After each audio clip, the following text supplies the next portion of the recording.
we rebelled from country music. Started getting into metal. Got in a little metal. Yeah. That's cool. That's cool. So what's it like being you, Brian Welch? You've sold 25 million copies in America, 35 million around the world is what I hear. I don't know, you probably sold more than that. So what's it like being you? It's crazy.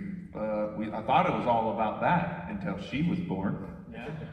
And then, you know, your kids are your everything, right? And it just kind of goes in the background, you know. But it's a blessing to be able to be, you know, a part of that band and everything. And when we started out, we were like our singer was like a voice for the wounded, and so there wasn't like a Jesus ending, you know. But it was like, hey, you're not alone. We went through a lot of abuse growing up. We went through parent issues, you know, bullying. So you're not alone. And so we got this big tribe of people that just, you know, You got a big were tribe. drawn to us. Yeah, big tribe. So you got born again after you got in rock and roll. So you had a born again experience because of her. Is that right? Yep.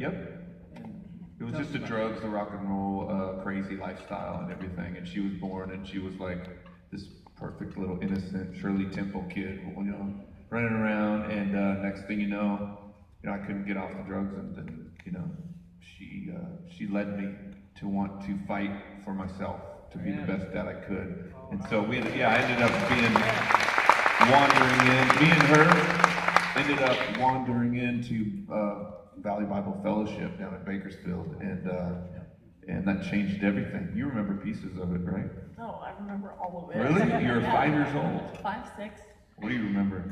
I mean, gosh, it's so hard to unpack in one question, but it's just crazy and wild ride, and you can find out more when you see the movie tomorrow, but yeah, I don't know. Just Poor kid, she had like kind of a wild rock star dad for like the first 5 years of her life. Then she was like a pastor's kid because I totally went Jesus everything, you know, Jesus freak. And so she's like, who am I? Who is my dad? You know, but it was good. She knew I loved her even through all the mistakes.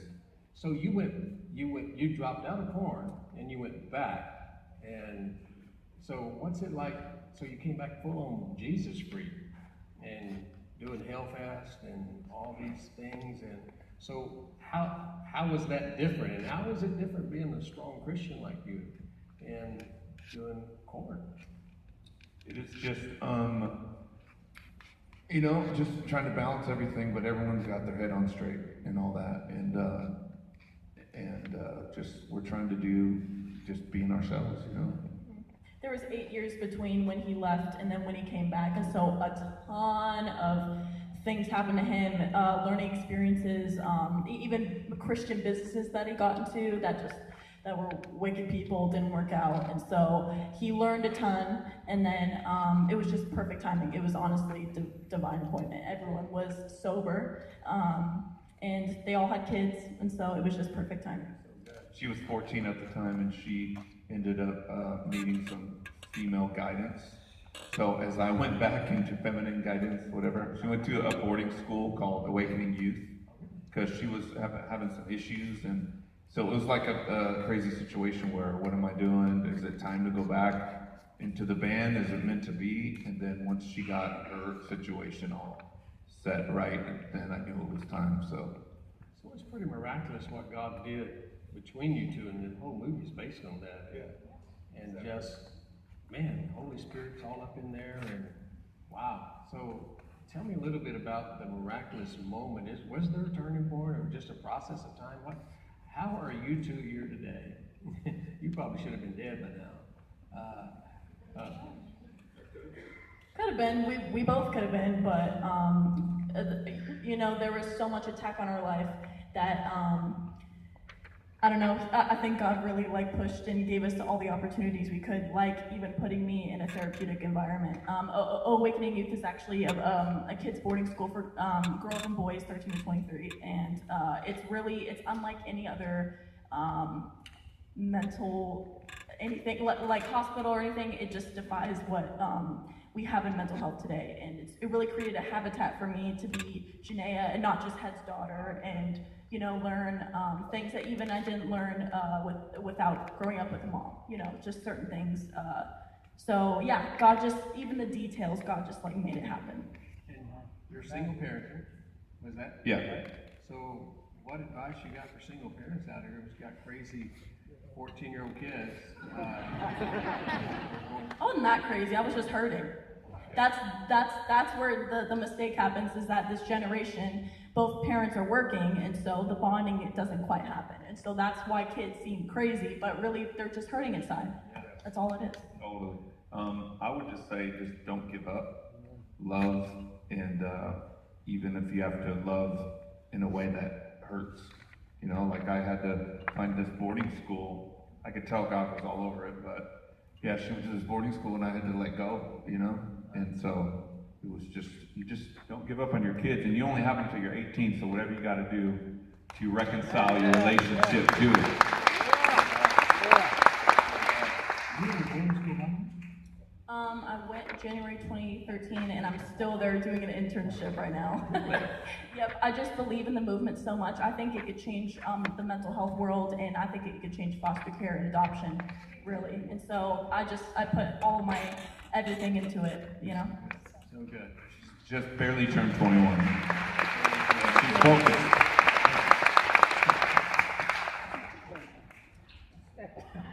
So, I love your tattoos. She didn't have any. Oh, mine?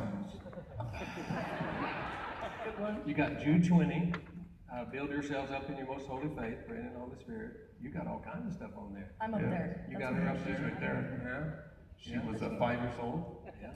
And a lot of heart symbolizes just struggling youth, hurting youth.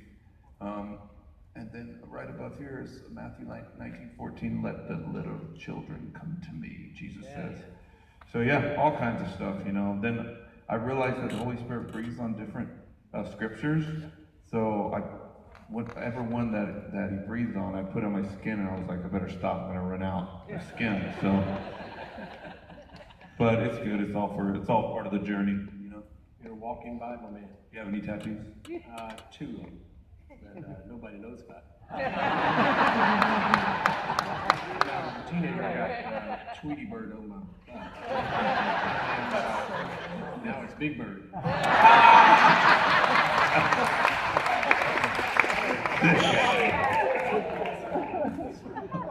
can talk to you guys all day long. So tomorrow night, we've got hundreds and hundreds of people showing up, your fans, and to come hear your story.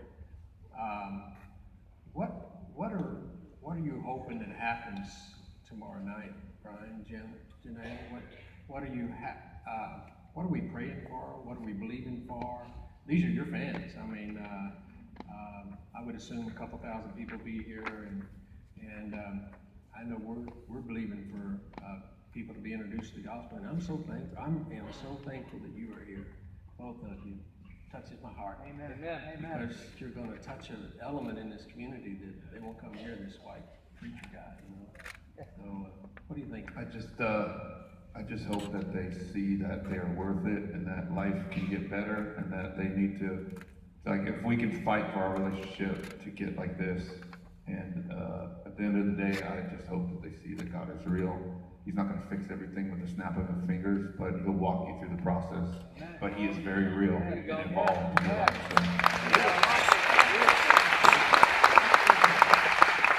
I second that. No, I really think so many people think their circumstance, you wouldn't understand. And I just hope that this really relates to people and just inspires them to keep going and wake up tomorrow and try, So it's.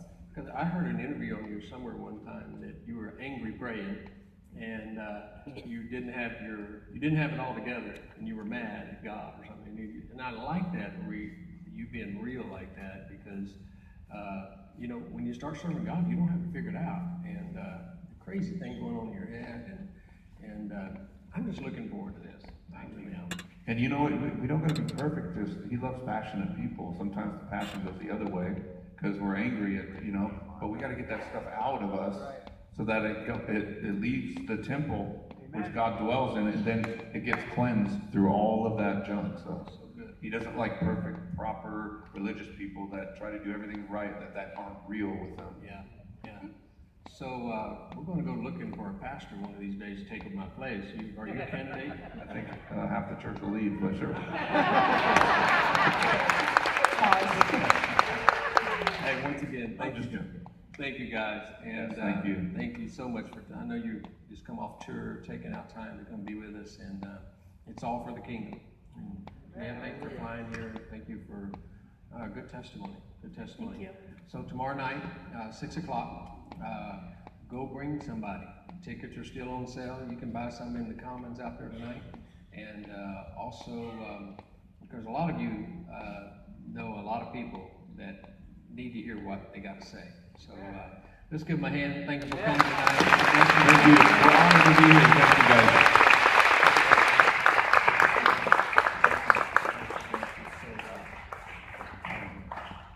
Hey, Dr. Sam Chan is in the house.